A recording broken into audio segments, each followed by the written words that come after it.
আল্লাহ রাব্বুল আলামিন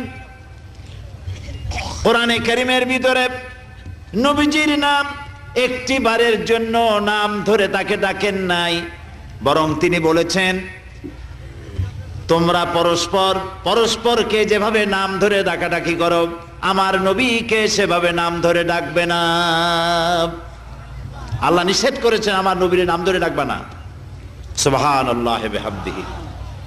এই পৃথিবীতে যত নবী আসছেন সমস্ত নবীরা হলেন এলাকা ভিত্তিক নবী, অঞ্চল ভিত্তিক নবী। এক এক এলাকার, নূহ আলাইহিস সালাম এক এলাকার, মুসা আলাইহিস সালাম আলাক এলাকার, দাউদ আলাইহিস সালাম আরাক এলাকার, এরকম এলাকা ভাগ ভাগ করা।